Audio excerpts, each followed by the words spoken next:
Alléluia. Que Dieu bénisse chacun. Nous allons partager la parole du Seigneur. Nous sommes dans le mois de juillet où nous sommes en train de parler de l'Église et la bénédiction.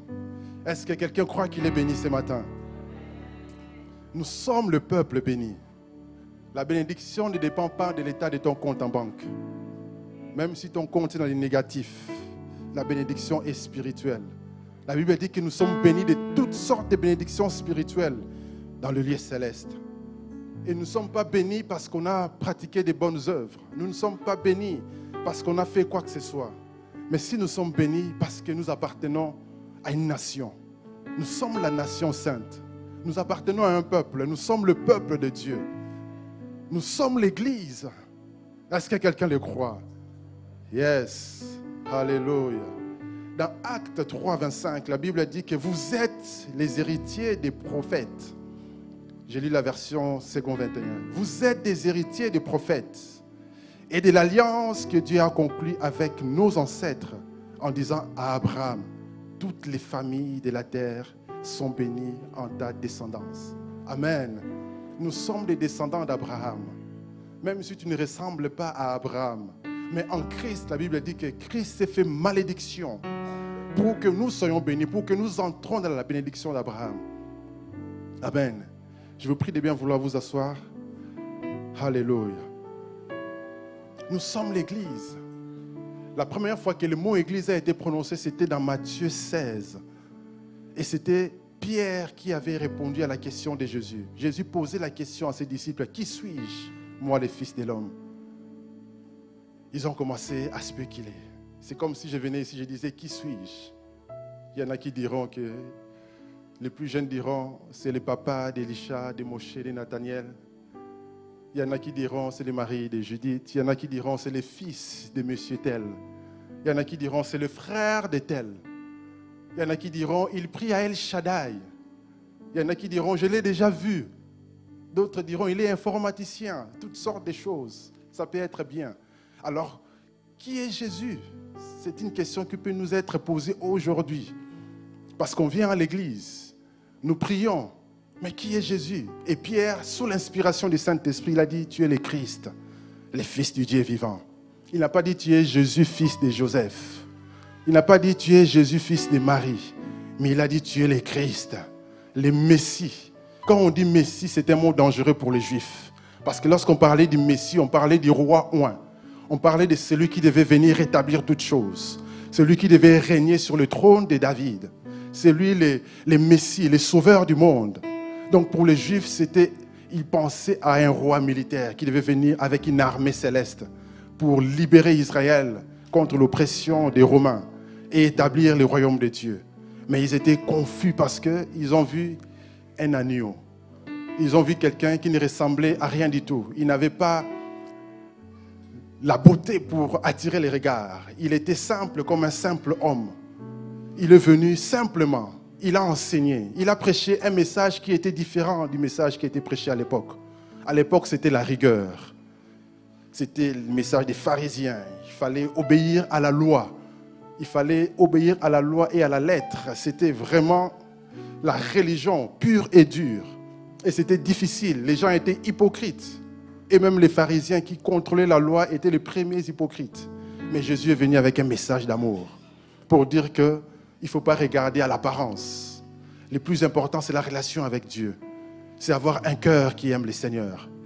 C'est pourquoi lorsqu'on lui a posé la question, quel était le plus grand des commandements, il a dit, tu aimeras le Seigneur ton Dieu de tout ton cœur, de toute ton âme, de toute ta pensée. Tu aimeras ton prochain comme toi-même. Amen. Parce que là, les temps ont changé. On était dans un temps de la loi, Jésus était en train d'introduire la grâce. Et quand il introduit la grâce, c'est pour que la grâce soit manifeste dans l'Église. Et l'Église, c'est l'institution que Jésus a laissée sur la terre, en disant, je bâtirai mon Église. L'Église, c'est un édifice spirituel, bâti sur le fondement des apôtres et des prophètes, nous dit Éphésiens. L'Église, c'est la nation sainte de ceux qui sont rachetés, qui appartiennent à Dieu, qui ont été sauvés, parce qu'ils ont accepté Jésus dans leur cœur comme Seigneur et Sauveur. On n'est pas sauvé parce qu'on a pratiqué des œuvres. Vous avez longtemps dans la religion, les gens payaient pour passer au purgatoire et être sauvé, mais c'était une arnaque. Celui qui a institué ces taxes, c'était pour financer la construction de ces cathédrales. Ça n'avait rien à voir avec les saluts.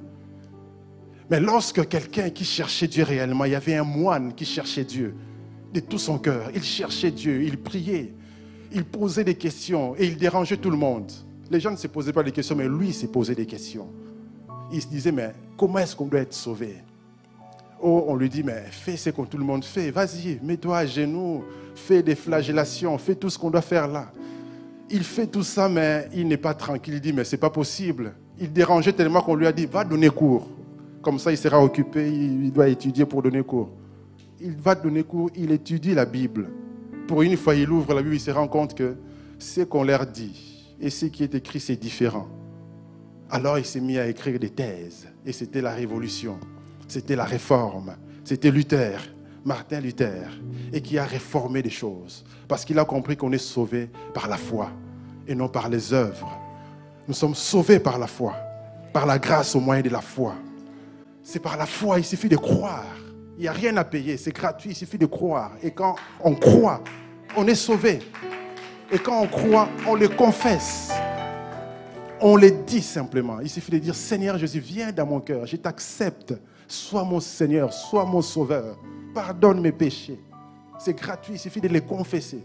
Et parfois, on n'a même pas le temps de confesser Jésus, mais on est déjà sauvé. Parce que la foi va à la vitesse extraordinaire. Rappelez-vous lorsque Pierre est parti chez Corneille. Il est parti chez Corneille. Il était juste en train de prêcher. Il n'a pas eu le temps de faire l'appel.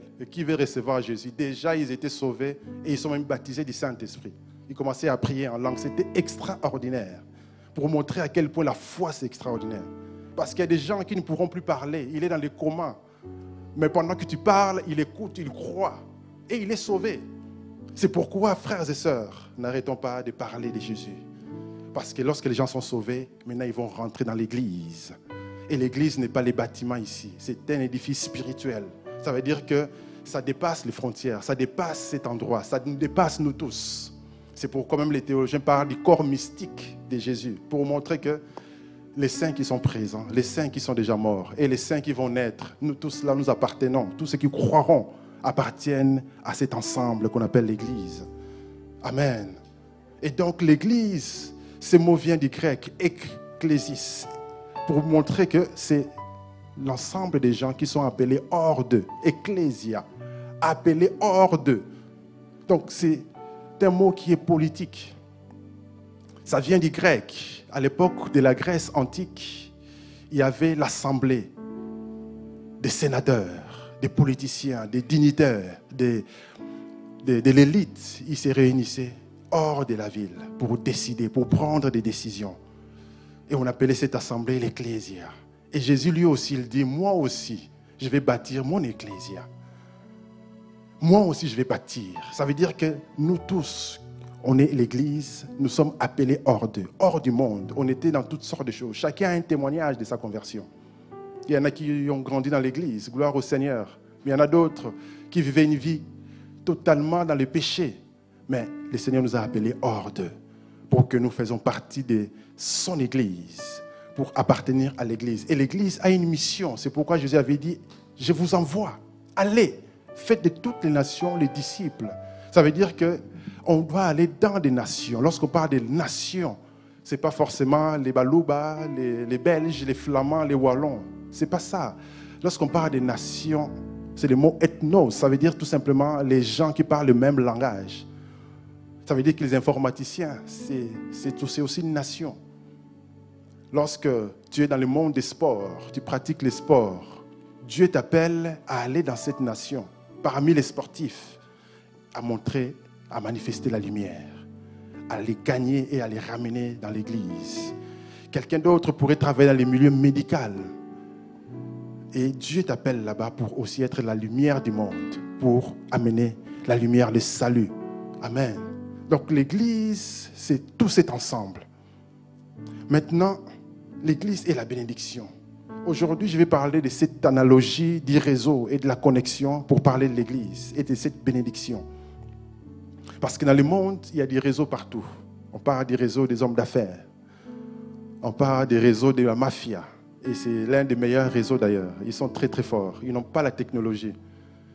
Tout le monde sait que celui-là c'est un mafieux, mais on n'arrive jamais à les arrêter parce qu'ils sont trop forts, ces gens-là. D'ailleurs, plusieurs pays se sont inspirés de la mafia pour mettre en place les gouvernements. Beaucoup de choses dans les gouvernements viennent de la mafia parce qu'ils ont vu que ces gens-là étaient trop forts. Alors, ils ont adapté les systèmes de la mafia dans les gouvernements.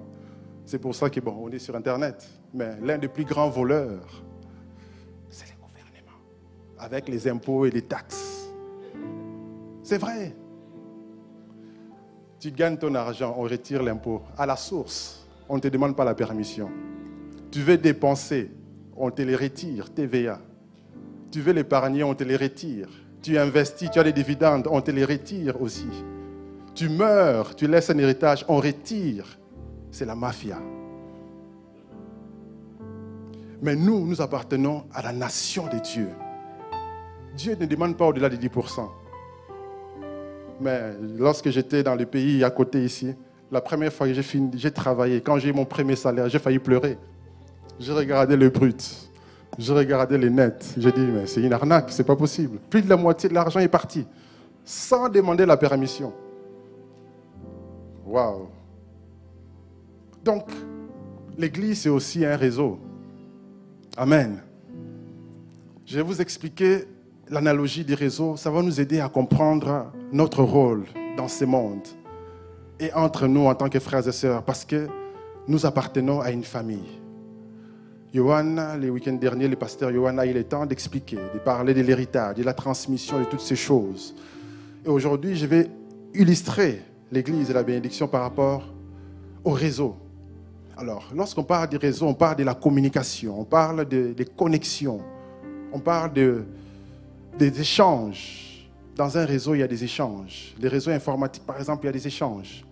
Il y a un point central où les informations sont centralisées. Et il y a des échanges de données. Et on a aussi des types de réseaux où c'est des échanges d'ordinateur à ordinateur sans passer par un point central. Il y a toutes sortes de types de réseaux qui existent. Et dans plusieurs systèmes, dans tous les systèmes du monde, j'ai remarqué qu'il y a des réseaux. Dans les transports, il y a un réseau. Dans les systèmes de navigation, il y a un réseau. L'être humain, le corps humain, tel que vous me voyez là, je suis constitué de plusieurs réseaux à l'intérieur de moi. Les systèmes nerveux, c'est un réseau le plus sophistiqué au monde. Il y a des millions et des millions de neurones connectés les uns les autres pour pouvoir faire ce que je suis en train de faire. Si j'arrive à parler, c'est parce qu'il y a des connexions quelque part. Si j'arrive à marcher, il y a des connexions quelque part dans mes neurones. Si j'arrive à me rappeler des choses, il y a des connexions quelque part. Tout ça, ça permet à l'être humain de fonctionner. Et si j'arrive à marcher, c'est parce qu'il y a le sang qui circule. C'est un autre réseau encore, le système circulaire. Il y a les systèmes digestifs. Il y a toutes sortes de systèmes dans le corps. L'État, c'est un réseau aussi. Mais donc, ici, j'aimerais montrer, avant de lire les textes de base, qu'il y a aussi un système scientifique qu'on appelle des vases communicants qui montre aussi les réseaux de comment on reçoit des choses de la part de Dieu et comment ça se disperse entre nous. Si vous pouvez nous lancer la vidéo qui va illustrer. Donc ça, c'est déjà la photo. Dans les systèmes de vases communicants, vous voyez que lorsqu'on déverse l'eau, vous verrez que l'eau arrive toujours à la même hauteur dans chaque vase. L'eau est à la même hauteur. Ça, c'est le cours de technologie pour ceux qui sont en secondaire. Donc, l'eau arrive à la même hauteur. Mais la différence, c'est quoi? On voit que chaque vase a sa taille, a un volume différent. Donc, chacun a son volume, mais la taille, la hauteur, c'est la même partout, partout, partout, partout, partout. Montrez un peu la vidéo maintenant. C'est une expérience de l'école. Vous verrez comment on déverse les liquides. Ça vient d'en haut et ça va se répandre partout. Ça va se répandre partout et toujours à la même hauteur. Et ceci nous montre une réalité spirituelle. Lorsque j'ai vu ça, ça nous montre comment la bénédiction de Dieu coule. Vous vous rappelez du texte qu'on lisait au début de l'année, Psaume 133, où la Bible nous parle qu'il est doux et agréable pour les frères d'être unis ensemble. C'est comme l'huile la meilleure qui descend sur la barbe d'Aaron, qui descend sur le bord de ses vêtements. Et c'est là où Dieu déverse la bénédiction pour toujours. Et c'est exactement ça. La bénédiction vient d'en haut. C'est toujours le supérieur qui bénit l'inférieur. Imaginez la bénédiction qui vient de Dieu et ça tombe là, dans l'un d'entre nous ici. Et ça se répand. Et ça passe partout. Ça passe partout.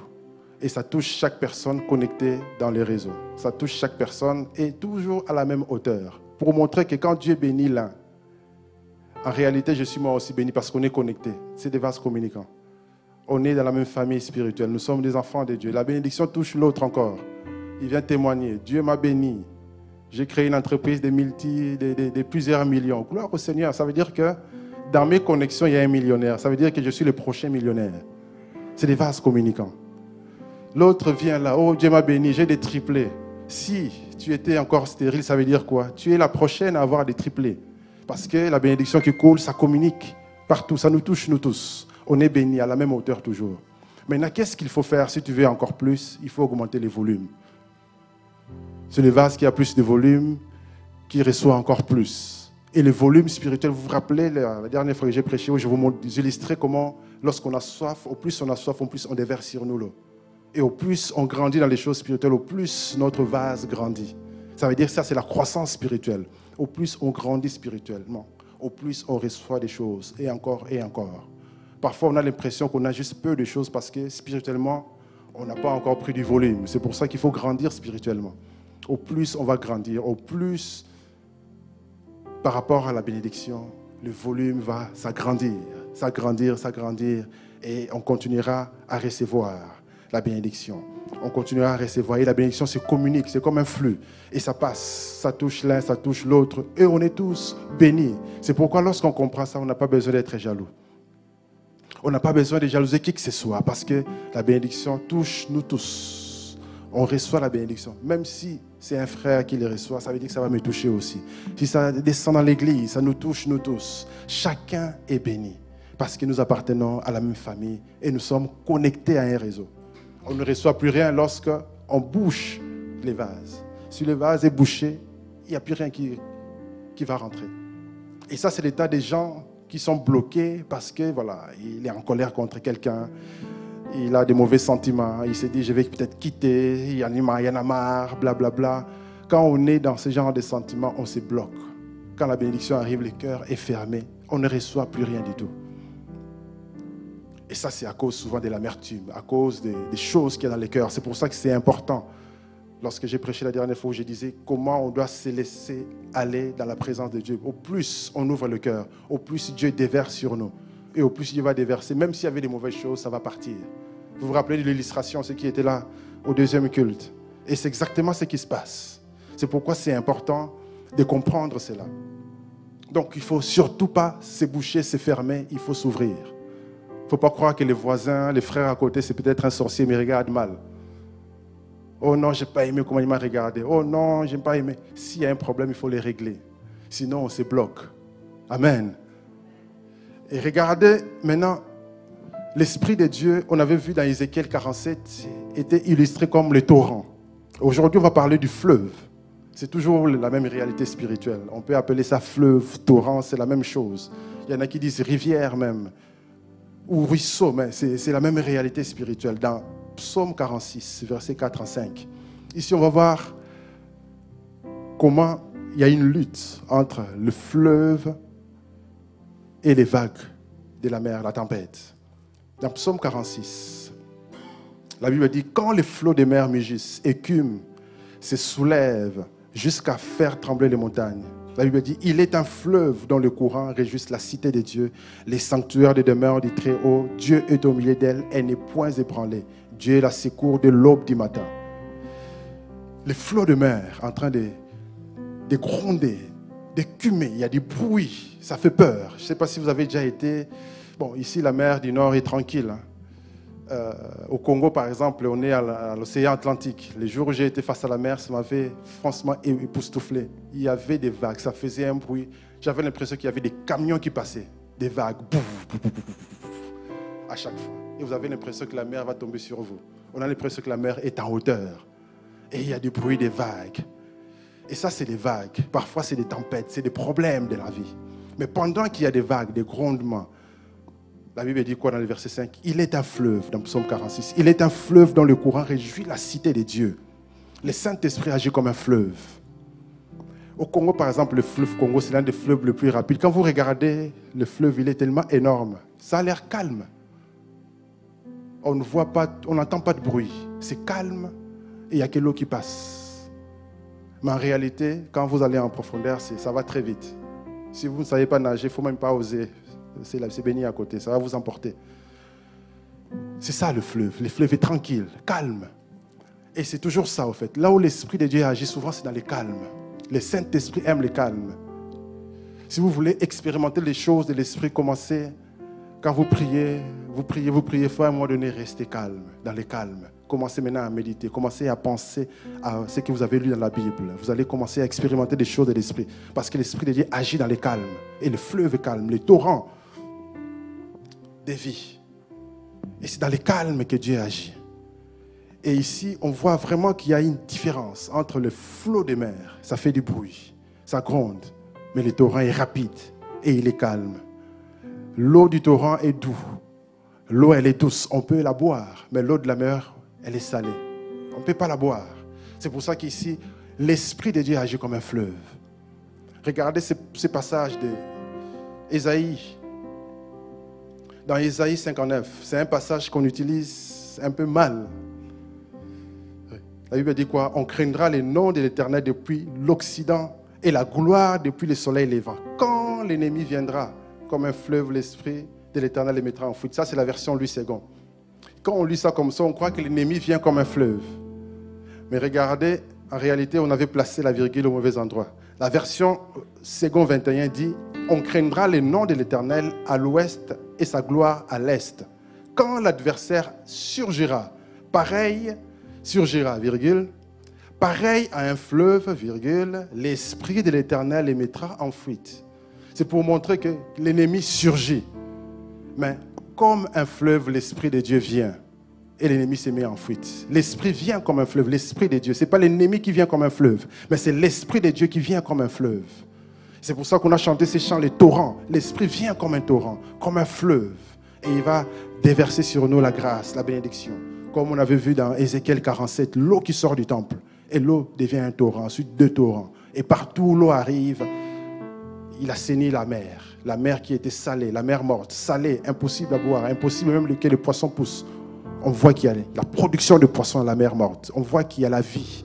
L'eau est assainie. Et il y a la vie, il y a la production, il y a les arbres fruitiers partout. Parce que c'est l'eau qui vient du temple. Et ça amène la bénédiction. C'est ici pour nous montrer que l'onction de Dieu, la bénédiction de Dieu, l'Esprit de Dieu n'agit pas que dans les choses de l'Esprit. Ça agit aussi physiquement. Parce qu'on aime bien spiritualiser les choses. Il y a des histoires, si vous lisez les histoires des réveils, vous allez vous rendre compte qu'il y a des endroits où il y a eu les réveils. Même la production agricole avait changé. Là où les maniocs poussaient, des petits maniocs, il y a des gros comme ça après. Et comme dans la terre promise, là où les raisins, parfois c'est des petits raisins, dans la terre promise, les raisins, il fallait que 2 personnes portent les raisins. Parce que la bénédiction laisse se défaire. Et ça touche le sol devient riche. Et ça produit des grandes quantités, des bonnes quantités et des meilleures. Parce que la bénédiction touche même le sol. Et c'est ce que ces passages nous montrent que dans Ézéchiel 47 qu'on avait étudié la fois dernière. Aujourd'hui, on va voir d'autres analogies sur le fleuve. Donc, ce fleuve-là va constituer aussi un réseau. On va en parler tout à l'heure. Mais c'est quoi d'abord un réseau? Parce qu'avant d'entrer en profondeur, il faut d'abord expliquer. C'est quoi d'abord un réseau? Qui peut me définir un réseau? C'est quoi un réseau? Quand on parle du réseau à gauche et à droite, ah, lui, il a un réseau. Ah, un réseau. Mais c'est quoi exactement? Oh, j'ai perdu le réseau. J'ai plus de connexion à mon téléphone. C'est quoi les réseaux? Ah, tout le monde parle en même temps. Pardon? Allez-y. Un système de communication, très bien. Quelqu'un d'autre? Oui? Des contacts? Oui, des contacts. Très bien, des points de contact. Exactement. Quelqu'un d'autre? Oui, pas tous en même temps. Vous n'avez pas de réseau, vous n'utilisez pas les réseaux? Oui, très bien. des voies de communication. Autre chose encore. Il y a un mot que j'aimerais... Tout ça, c'est très bien. Il y a encore un mot qui s'est fait dans les réseaux que j'aimerais bien que quelqu'un trouve. Oui, il y a la connexion, très bien. Ça, on va l'étudier aussi. La connexion, autre chose. Dans les réseaux, qu'est-ce qui se passe? Oui, l'échange, très bien. C'est ça aussi. Dans les réseaux, il y a la connexion, il y a la communication, il y a des voies de communication, il y a des échanges. Et pour faire des échanges dans les réseaux, il faut se connecter. Les cultes ici en direct, les gens qui suivent les cultes, c'est parce qu'ils sont connectés. Et quand ils se connectent, ils reçoivent des données, les flux de données, les streaming, les flux de données qui arrivent et ils regardent la vidéo en continu. Et ça, c'est parce qu'il y a un réseau. Nous sommes ici connectés à un réseau, il y a un routeur quelque part qui nous permet d'être sur Internet. Mais avant d'aller sur Internet, localement ici, il y a un réseau. Les caméras sont connectées à un réseau, à un système où on mélange des vidéos et après, ça rentre dans un ordinateur, c'est compressé et on envoie sur Internet sous forme de flux de données. C'est un réseau. À la maison, les gens ont un réseau. Si on arrive à avoir un robinet, l'eau coule, c'est parce qu'on est connecté à un réseau pour avoir l'eau. Si on a l'électricité à la maison, c'est parce qu'on est connecté à un réseau électrique. Amen. Donc tout le monde a un réseau. Les médecins ont leur réseau. Si tu n'appartiens pas à l'ordre des médecins, tu ne peux pas exercer. Tu n'appartiens pas à un barreau, tu ne peux pas exercer comme avocat. Il faut appartenir à un réseau. El Shaddai, nous sommes une église aussi, nous appartenons à un réseau d'églises, les Church of God. Amen. Et ça, c'est important. Donc, dans le monde, partout, il y a du réseau. Et il y a plusieurs types de réseaux. On a parlé du réseau électrique, par exemple. Par exemple, regardez l'histoire de l'ampoule électrique, inventée par Thomas Edison, enfin, entre guillemets. Ce n'est pas lui. Mais c'est comme c'était lui le patron de la société, évidemment, c'est à son nom. Tout ce qui est inventé, c'est avant. Je ne sais pas si vous avez ce genre de contrat. Moi, comme je suis informaticien, tout ce que vous développez, ça appartient à la société. Ça ne vous appartient pas. Donc, c'est un peu ça. Donc, quelqu'un de son équipe a inventé l'ampoule, mais l'invention de l'ampoule à cette époque, ça ne servait à rien. Enfin, l'ampoule est là, ben, ok, mais on va en faire quoi?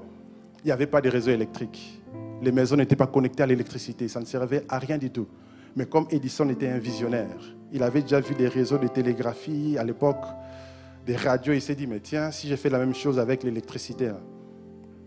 Et il a fait la même chose. Donc il a connecté des centrales à des points, des réseaux de distribution. Il a fait en sorte qu'avec sa Société Générale Électrique, il y a eu des réseaux électriques partout, dans des maisons, dans les sociétés, dans les entreprises, dans les usines. À partir de là, son ampoule a du sens. On peut mettre les ampoules partout, ça éclaire la nuit. Et son invention devient quelque chose d'utile. Mais avant, ça ne servait à rien du tout. La même chose pour Internet, par exemple. Lorsque ces Britanniques, Tim Berners-Lee, a inventé les World Wide Web, donc l'Internet, ça ne servait qu'entre scientifiques pour avoir des pages, pour consulter des recherches de tel scientifique, tel autre scientifique. Ça restait entre eux et ce n'était pas intéressant pour le public. Mais à un moment donné, les Américains qui ont vu que les Européens inventaient un truc intéressant, mais jusque-là, il ne se passe rien. C'était depuis 1989. Il ne se passe rien. Les Américains ont commencé à déployer des réseaux. Si vous pouvez nous montrer l'image des câbles sous-marins partout, là, qui entourent le monde. Ça, c'est les réseaux électriques, par exemple. Donc, il y a une centrale électrique, c'est connecté, et après, il y a plusieurs réseaux. Donc, on voit que la haute tension, c'est pour les usines, pour les TGV. Moyenne tension, c'est pour les bureaux, et la basse tension pour des maisons. Ça, c'est le réseau électrique. Une image où on voit la carte du monde entier, comment le monde entier est connecté par des câbles. C'est une autre image. Et c'est là que les Américains, par exemple, là vous voyez, c'est un peu petit. Hein. Vous voyez comment le monde entier aujourd'hui est connecté. L'Amérique, il y a plusieurs câbles vers l'Europe, des câbles vers l'Afrique qui contournent l'Afrique, qui rentrent dans différents pays, ça va vers l'Asie, ça contourne le Pacifique, ça revient, il y a plein de câbles. Les Américains ont commencé à déployer des réseaux, des câbles, à connecter l'Europe, l'Amérique, à connecter partout. Et c'est là que l'Internet prend du sens. Parce qu'avec un réseau pareil, on peut connecter plusieurs ordinateurs en même temps. Et tout le monde peut avoir accès rapidement. Et ça devient intéressant, l'Internet. Et l'Internet a fait un boom. Voilà, il y a eu plein de sociétés qui se sont lancées avec les moteurs de recherche, des Yahoo. Toutes ces sociétés se sont installées, des Amazon, parce que quelqu'un a eu l'idée de connecter le monde en mettant des câbles. Parce qu'avant, il y avait peu de connexions. il y avait très très peu de connexions. Il y avait que quelques câbles qui reliaient l'Europe et l'Amérique pour les téléphones et pour les télégraphes bien avant. Mais ce n'était pas aussi important que ça. Aujourd'hui, on est en train d'ajouter encore des câbles. Maintenant, c'est chaque société qui ajoute ses propres câbles. Parce qu'ils se rendent compte qu'ils ne doivent plus dépendre de qui que ce soit. Depuis que Facebook a eu les fameux pannes, maintenant ils ont leurs propres câbles aussi pour connecter leurs propres réseaux dans le monde entier. Ça, c'est la puissance du réseau. Alors imaginez maintenant si les chrétiens, on est connectés à ces points. Comment est-ce qu'on aura l'impact si on est connecté à ces points? Ou ce n'est plus mon église, ce n'est plus « oh non, moi je ne vous connais pas ». Si vraiment on s'est connecté à ce niveau-là, on aura un impact incroyable dans le monde entier. C'est parce qu'on est tellement fort que les diables essayent de nous diviser. Les diables essayent de mettre des mauvaises idées dans la tête des gens. Ce qui fait qu'on est fort, mais on n'a pas autant d'impact parce qu'on n'est pas interconnecté à ce niveau-là. Amen. Ça, c'est les réseaux. Maintenant, dans la Bible, on parle du fleuve. Donc, le fleuve aussi. Au niveau du fleuve, on peut créer aussi des réseaux. Les fleuves, normalement, le fleuve coule naturellement, il suit son chemin. Et quand on a commencé à développer l'industrie, on s'est rendu compte qu'il y a des villes où c'est très difficile de transporter des marchandises. Alors, il fallait créer aussi un réseau fluvial. On a commencé à creuser des canaux. Par exemple, à Bruxelles, il n'y a pas de rivière. Mais qu'est-ce qu'on a fait? On a creusé un canal qui relie Bruxelles, Charleroi, qui va jusqu'au fleuve Escaut et puis qui va jusqu'à Anvers. Ce qui fait qu'on peut transporter des choses d'Anvers, ça passe par Bruxelles jusqu'à Charleroi. Parce qu'à Charleroi, il y avait des charbons, par exemple. Et de même manière, on peut connecter Liège à Anvers via un canal qu'on appelle canal Albert, ça arrive jusqu'à Liège, au fleuve qu'on appelle la Meuse. Ça permet de transporter rapidement des choses. Parce qu'à l'époque, il n'y avait pas d'autoroute, il n'y avait pas de poids lourds, il n'y avait pas de trains non plus. Les trains sont arrivés plus tard. Donc, il fallait creuser des canaux pour permettre les échanges, connecter des villes. Et ça amène les développements. Même aux États-Unis, il y a des canaux, par exemple. Il y a un canal qui connecte New York jusqu'au Grand Lac. Jusqu'au Grand Lac. Et ça permet un grand développement parce qu'on peut faire du commerce plus rapidement. À l'époque, il n'y avait que des chars tirés par des chevaux. Et là, on ne peut pas mettre des tonnes parce que les chevaux n'ont pas la puissance pour tirer cela. Et la même chose. Maintenant, voyons, pour nous chrétiens, on peut se dire, ok, mais si on doit se déployer comme ça dans le monde, ce n'est pas dangereux, on ne risque pas de perdre la foi, on ne risque pas d'être séduit. C'est vrai, parce que la Bible dit que nous sommes un peuple qui a sa demeure à part. Nous sommes la nation sainte, la nation mise à part. Nous sommes la race élue. Nous sommes un sacerdoce royal. Et si on se mélange, il n'y a pas un danger. Il y a un danger, oui. Mais en même temps, ce n'est pas les enfants qu'on va envoyer dans la mission. Parce qu'il y a un temps. Lorsqu'on accepte Jésus, on passe par un temps de formation. Quand on est mûr, c'est là qu'on peut y aller. C'est comme en guerre, on n'envoie pas des enfants en guerre. Ce n'est pas des enfants en Ukraine. On a renvoyé les enfants et les femmes. On a laissé les hommes se battre. Pourquoi? Parce que la guerre, ce n'est pas pour les enfants.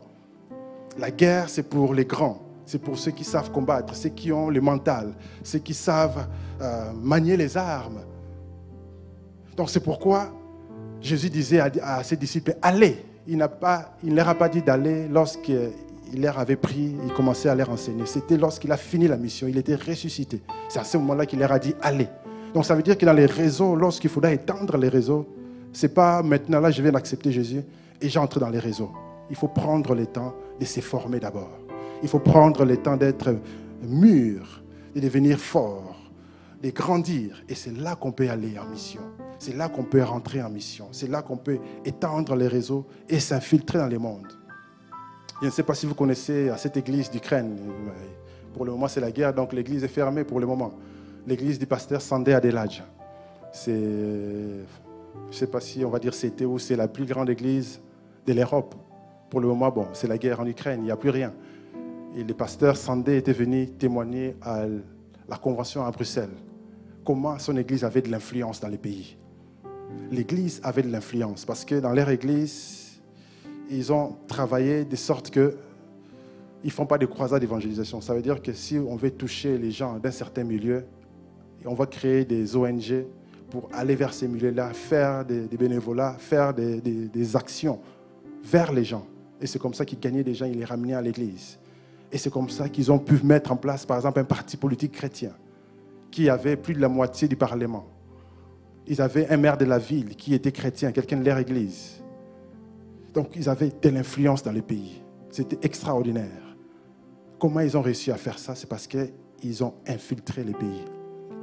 Ils ont créé un réseau où ils étaient partout dans les différentes sphères du pays. Dans les domaines de l'éducation, il y avait des professeurs chrétiens. Dans les domaines politiques, il y a des chrétiens. Dans les domaines du spectacle, il y a même une année où Miss Ukraine, c'était quelqu'un de leur église qui pouvait témoigner publiquement qu'elle est enfant de Dieu, etc. Nous, chez nous, si on dit Miss, là, on dit sans effet. Mais là-bas, même les Miss, c'est des chrétiens, des enfants de Dieu. Donc, pour montrer à quel point ils avaient compris qu'il fallait infiltrer le monde. Comme je dis, ce n'est pas des enfants. Il faut mûrir pour être capable de ne pas se laisser influencer, de ne pas se laisser séduire.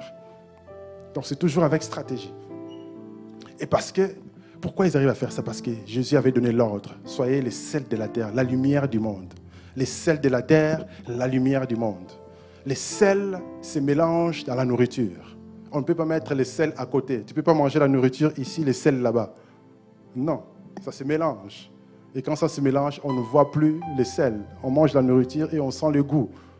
Et c'est là où il faut apprendre à s'infiltrer. Ce n'est pas facile, mais il faut avoir la sagesse. La sagesse. Amen.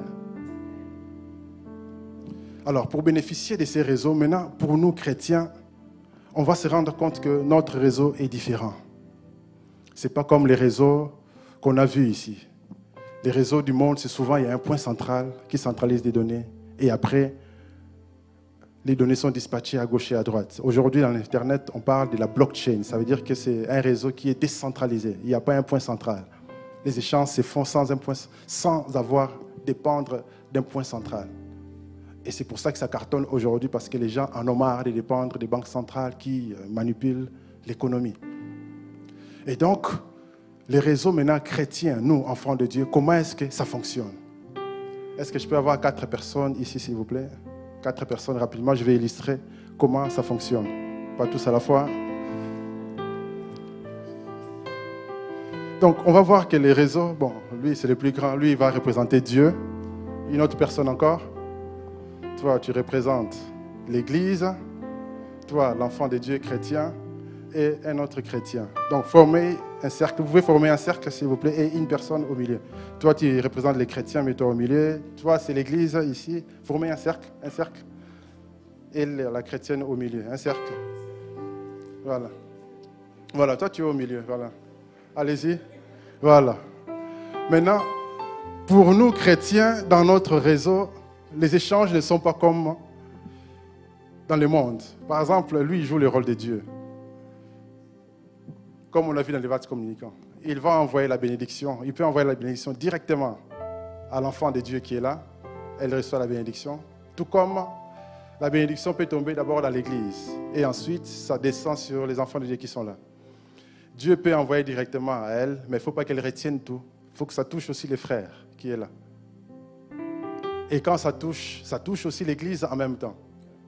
Parce que l'église, ce n'est pas un bâtiment, mais l'église, c'est nous, enfants de Dieu. Nous sommes l'église. Ça veut dire que quand Dieu me touche, il touche l'église, parce que j'appartiens à l'église. Donc, la bénédiction qui vient de Dieu, ça touche là. Elle est bénie, mais sa bénédiction ne reste pas à elle-même.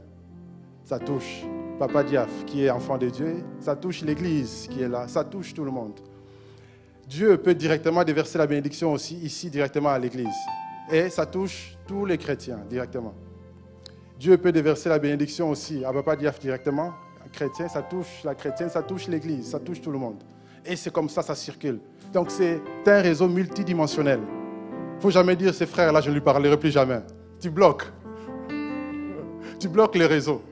Il ne faut pas dire, moi, je ne compte que sur Dieu. L'église, là, je n'en veux pas. C'est des hypocrites. Tu bloques. Donc tu fonctionnes à moitié, quoi. Tu bloques. Et quand tu fais ça, même Dieu, tu as des problèmes aussi avec Dieu. Parce que Dieu est pour nous tous ici. Dieu est pour tous les réseaux. Il ne faut pas bloquer les réseaux. Donc, il faut que quand ça touche elle, ça touche Papa Diaf, ça touche l'église. Quand la bénédiction, ça touche l'église directement, ça touche aussi les enfants de Dieu habillés, ça touche Papa Diaf. Et quand On bénit, il ne peut pas dire directement, mais ça vient aussi vers Abi, ça touche aussi l'église. Et ça circule, et ça circule. Et ça doit circuler continuellement. Ça veut dire quoi? Il faut continuer à prier pour ton frère, ta soeur. Peut-être que la chose que tu attends doit passer d'abord par les frères. Là. Mais toi, tu ne veux pas prier pour ton frère. Et donc, tu bloques aussi. C'est pour ça que la Bible dit priez les uns pour les autres, pour que les réseaux soient actifs. Pour augmenter la bande passante, si on peut parler informatique. La bande passante, c'est le volume du câble pour que les informations passent plus vite. La capacité du câble de faire passer un peu plus vite l'information. Donc, il faut prier plus. Au plus on prie, au plus les informations passent plus vite. Au plus les choses arrivent plus vite. Quand on dit, ce frère-là, il m'avait mal parlé, je ne prie pas pour son cas. On bloque. On est là, on traîne entre nous. Les réseaux ne circulent pas bien. Le réseau est saturé, quoi. Il est bloqué. Qu'est-ce qu'il faut faire? Il faut beaucoup prier. C'est pour ça qu'il faut prier les uns pour les autres. Quand c'est la prière, on doit tous être là. Quand il n'y a que 2-3 personnes qui prient, on n'est pas assez fort pour que les réseaux soient forts. Mais quand on est nombreux, on est là en train de lever les mains, en train de prier, les réseaux deviennent puissants, forts. Et la prière, l'exaucement est rapide parce que l'information circule plus vite. Rappelez-vous comment Daniel était bloqué par un ange. Parce que Daniel priait seul. Il était à Babylone là-bas. Déjà à Babylone, il y avait plein de démons. Et il était en train de prier tout seul. Pendant 21 jours, l'ange est bloqué. Parce qu'il priait seul. Jusqu'à 21 jours. Nous, on n'a pas besoin d'attendre 21 jours. Si tous, on lève la main, on prie pour un sujet, à l'instant, on a l'exaucement. Pourquoi? Parce que les réseaux circulent. Les réseaux fonctionnent très bien. Au plus on prie, au plus, vous voyez comme des câbles là. Au plus, il y a des câbles qui se connectent. Au plus, il y a des connexions. Au plus, il y a des connexions. Au plus, il y a des connexions entre nous. Mais cela ça se passe non seulement au niveau de l'esprit, au niveau des larmes aussi, au niveau des sentiments. La Bible dit quoi pour les actes des apôtres? Pourquoi il y avait des miracles? Ils avaient les mêmes sentiments. Qui était en Jésus? C'est pas, oh, celui-là, j'aime pas trop sa tête. Mais c'est quoi?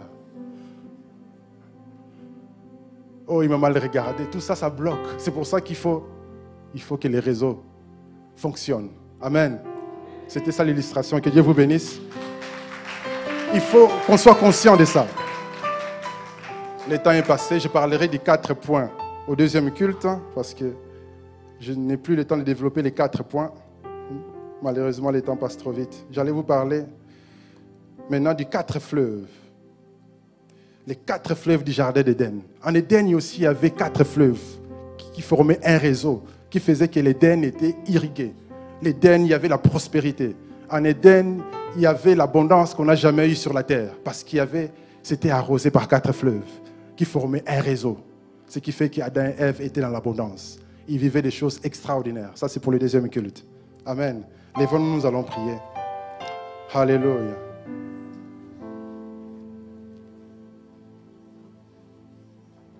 Yes. Nous allons prier, frères et sœurs. Nous allons nous repentir d'abord, dire à Dieu que nous dépendons de lui, mais nous dépendons aussi les uns des autres. On se rend compte qu'il n'y a pas que Dieu. On a besoin de notre frère, on a besoin de l'Église. On a besoin de nous tous, les uns des autres. Tout le monde est important dans le royaume de Dieu. Tout le monde est important. Nous dépendons des uns des autres. Sinon, les réseaux ne fonctionneront pas très bien.